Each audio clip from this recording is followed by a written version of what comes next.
I'm 82. The truth about my first night as an Amish husband still haunts me. My name is Joseph, and I am 82 years old.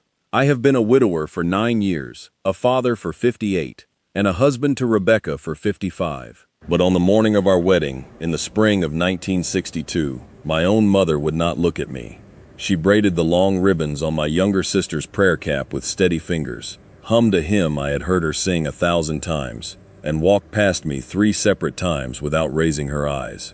I was 18 years old. I had shaved that morning for only the second time in my life, and I stood in our kitchen in a borrowed black coat, smelling of lye soap and my father's pipe, waiting for the woman who had carried me to bend her neck 1 inch in my direction.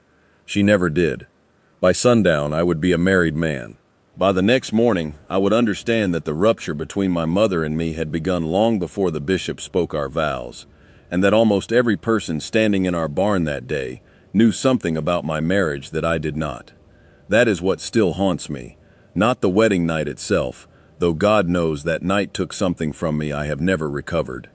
What haunts me is the arrangement of faces, the way the room had already been divided into those who knew and those who did not, and I was the only person in the center who could not read the map. We lived in a small district in eastern Ohio, the kind of place where one bishop served 3 congregations, and every family was related to every other family by either blood or marriage or quiet old debt. My father Amos was a harness maker. He was a tall, soft-spoken man with hands that had worked leather since he was 9. My mother Hannah had borne 7 children, of whom 5 lived, and I was the eldest son. I had always understood that my marriage would be the family's marriage as much as my own. What I had not understood was that it had been negotiated like a piece of land. Rebecca lived 2 farms over. She was 17, the second daughter of Eli Stoltzfus, a man who owned more acres than anyone in our valley, and who carried himself as if the soil were a gift he had personally arranged for the rest of us.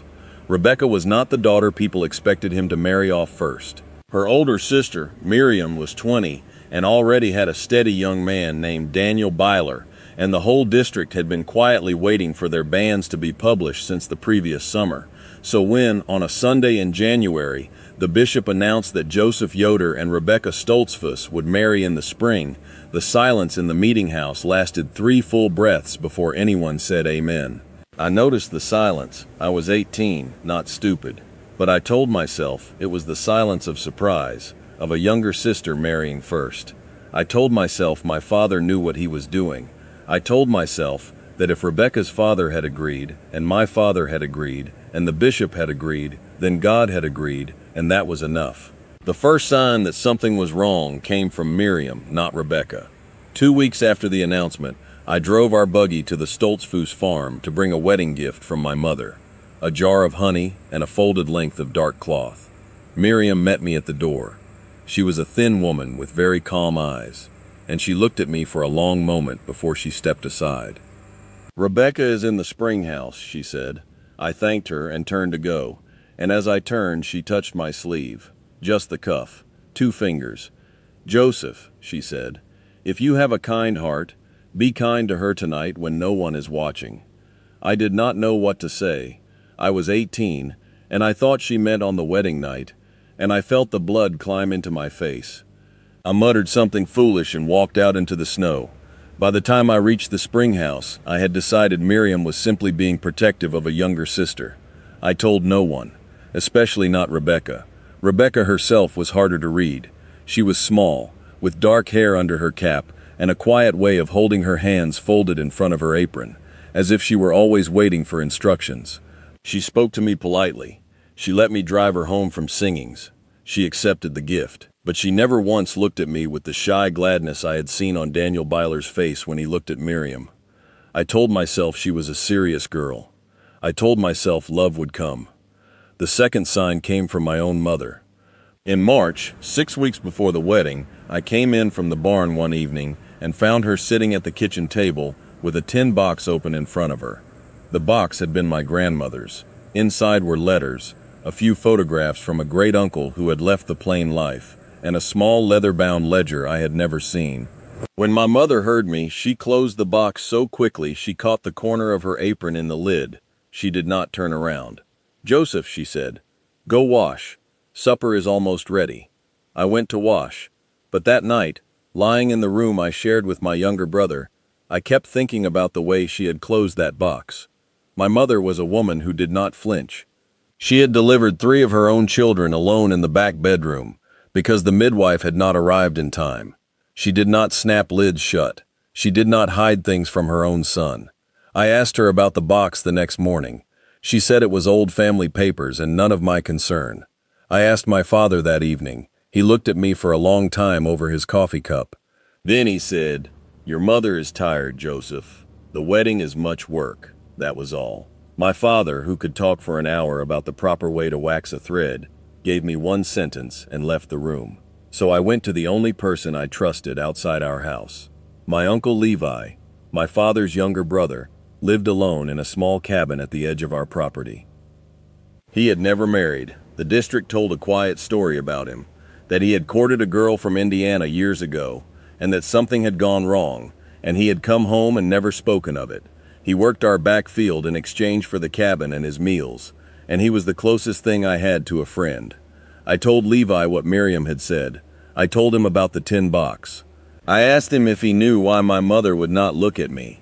He was sharpening a scythe blade when I asked. He kept sharpening for a long time. Then he set the stone down and said, "Joseph, has your father told you what Eli Stoltzfus loaned him 4 years ago?" I had not known about any loan. Levi told me. In the winter of 1958, our barn had nearly burned. The roof had gone, and half the hay, and 2 of our 4 workhorses. My father had been unable to pay for the rebuilding. Eli Stoltzfus had loaned him the money, a great deal of money, without a written note, the way things were done among us.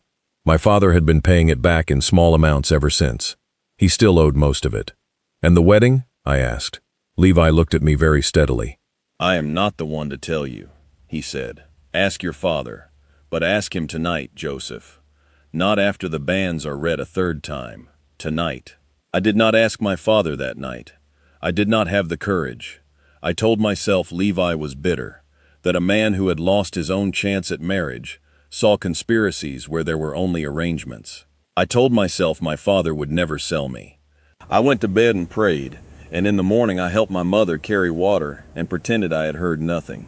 That was my first betrayal, not of anyone else, of myself. The banns were read a 3rd time on the first Sunday in April. The wedding was set for the last Thursday of the month. In the days between, I watched my household more carefully than I had ever watched anything.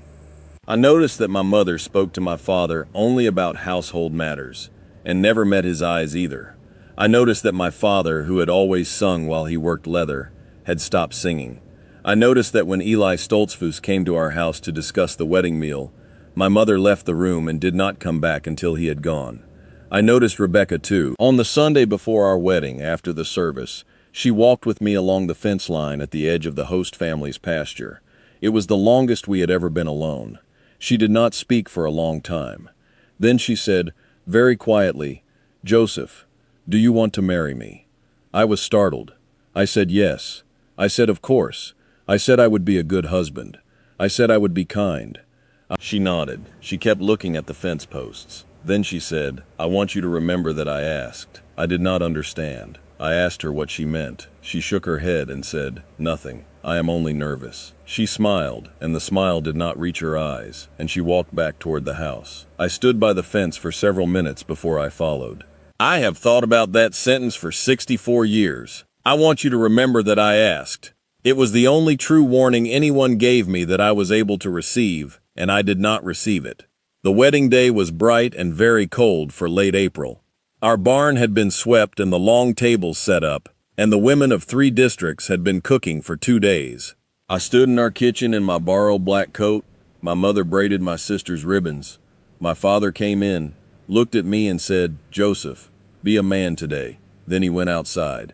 My mother walked past me 3 times without raising her eyes. The ceremony itself I remember in fragments. The bishop's voice, Rebecca's small hand, cold even through the cloth. The smell of the new straw on the barn floor. Miriam standing behind her sister with her face very still.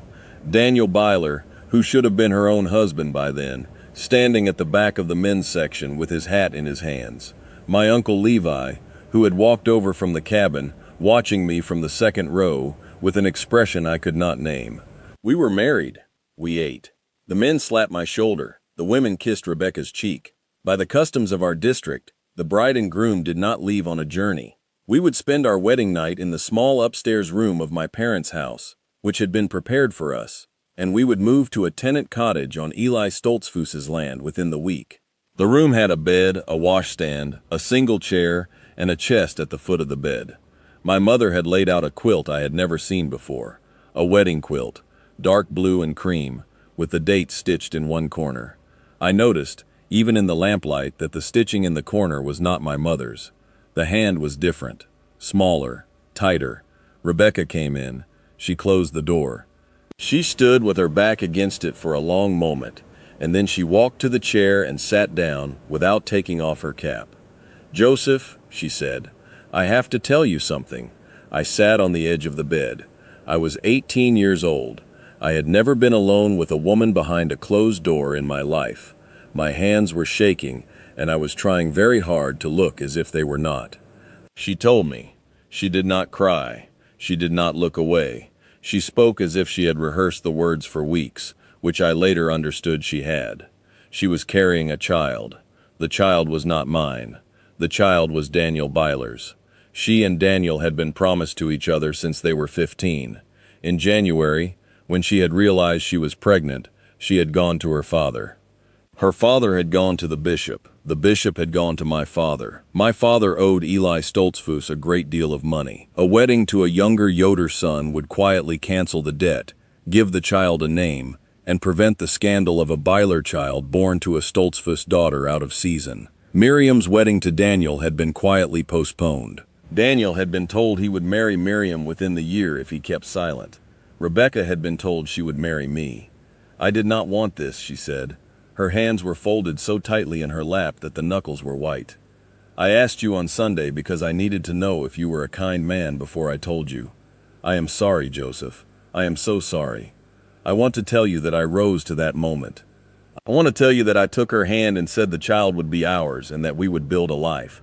But I was 18 years old, and I had just been informed that my father, my mother, my bishop, my father-in-law, my own wife, and even the gentle older sister who had touched my cuff in January, had all known what I was being walked into, and not one of them had spoken to me.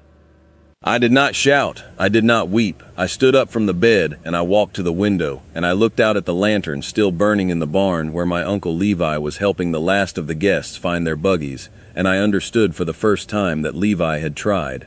He had tried twice. I had not let him. I stood at that window for what must have been an hour. Rebecca did not move from the chair. At some point I heard her crying, very quietly, the way a person cries who has been crying alone for months and knows how to do it without sound. I did not touch her that night, not in anger, not in tenderness either. I slept on the floor with the dark blue quilt folded under my head, and I understood, lying there, that the quilt had been stitched by Miriam. The careful, tight hand at the corner was a sister's apology, sewn into the only gift she was permitted to give. In the morning, my mother knocked on the door at first light. She brought a tray with bread and coffee. She set it on the chest at the foot of the bed, and for the first time since the wedding had been announced, she looked at me. Her eyes were red. She said, "Joseph, forgive me. I begged him not to do it this way." I understood then that my mother had been the one person in the house who had fought for me, and that she had lost, and that her silence in the kitchen had not been complicity but shame. The tin box in March had held the ledger of my father's debt to Eli Stoltzfus, and she had been looking for something, a hidden savings, an old inheritance, anything that might pay the loan before the wedding became necessary. She had not found it. She had not been able to look at me because she could not bear to be the one to tell me, and she could not bear that no one else would. I forgave my mother that morning. It took me 16 years to forgive my father. I do not know if I have ever fully forgiven the bishop, who died in 1979, still convinced he had brokered a holy peace. I never confronted Eli Stoltzfus. He was my wife's father, and the grandfather of the child I would raise, and there is a kind of confrontation a man chooses not to have, because the cost would fall on people who did not choose any of it. The child was a boy. We named him Samuel. He was born in October of 1962. 6 months after our wedding, and the district counted on its fingers and said nothing, because the district had already agreed to say nothing. Daniel Byler married Miriam the following spring. He stood up at his own wedding and looked across the barn at me once, and then he never looked at me that way again. We were polite to each other for 50 years. We sat on the same church bench. We helped raise each other's barns. We never spoke of it. Rebecca and I had 4 more children together. In time. The first of those came almost 5 years after Samuel, because it took us that long to find our way to each other as anything other than 2 people who had been handed to each other like a receipt. She was a good woman. She had not chosen me, and I had not chosen her, but we chose, slowly, over many decades, to be kind. That is not the same as love that begins in joy, but it is not nothing. It is perhaps what most marriages eventually become, even the ones that begin properly. Samuel never knew. We agreed, Rebecca and I, when he was small, that he would never know. He is 58 years old now. He calls me Dad. He brought his grandchildren to see me last Sunday. He looks like Daniel Byler around the eyes. And every time I see him, I think of the lantern in the barn, and my Uncle Levi standing by it, and the question he asked me about a loan. Rebecca died in 2017. On her last night, she held my hand and said, "Joseph, I want you to remember that I asked." Then she closed her eyes. Those were the last words she spoke to me, and they were the same words she had spoken at the fence post 64 years earlier, and I understood that she had carried that sentence as long as I had. I am 82 now. I sit on the porch in the evenings and I watch the lane. My Uncle Levi died in 1988, unmarried still, and I understood at his funeral that the girl in Indiana had probably been a story very much like Rebecca's, told from the other side, and that he had tried to warn me because he had not been warned himself. What haunts me is not Rebecca. Rebecca and I made our peace, slowly, in the only way 2 people can who were placed in a room together by other people's debts. What haunts me is the arrangement of faces in that kitchen on the wedding morning, the way my mother would not look at me because she had fought and lost, the way my father would not look at me because he had not fought at all, the way Miriam stitched the corner of a quilt because it was the only voice she was permitted, the way Daniel held his hat, the way Rebecca asked me, at the fence, the only question she was allowed to ask. I have come to believe that a community can keep a secret only by asking each person to carry a small piece of it, so that no single person feels they have lied. My mother carried her piece. My father carried his. The bishop carried his. Miriam carried hers in blue and cream thread. Rebecca carried the heaviest piece, alone, for 9 months and then for 55 years. And I was handed, on my wedding night, the whole load at once, by the only person in the house who had not agreed to the arrangement. That is the truth about my first night as an Amish husband. Not what happened in the room, what happened in every other room in the months before, while I walked through my own life believing I was the one being prepared for a wedding, when in fact I was the wedding, the price, the signature, the cancellation of a debt I had not borrowed. I do not say this to shame the dead. Most of them did what they believed was the lesser harm. I say it because I am 82, and Samuel's oldest girl is to be married in the fall, and I have decided that before I die I will tell her one thing. I will tell her to ask, before the banns are read a 3rd time, whose debt her wedding is paying. And if no one will answer her, I will tell her what my Uncle Levi tried to tell me by the backfield, with a scythe stone in his hand and a kindness in his voice I was too young to hear. Ask tonight, not after. That is all. That is the whole of it. The lantern in the barn went out a long time ago, and the quilt is folded in a cedar chest in my son's house, and my mother is buried beside my father under 1 stone, as the district requires. But somewhere in the corner of that quilt, in stitching tighter than any my mother ever made, a sister's hand is still apologizing to a brother-in-law who only understood the apology when he was an old man, sitting alone on a porch, watching a lane down which no one is coming.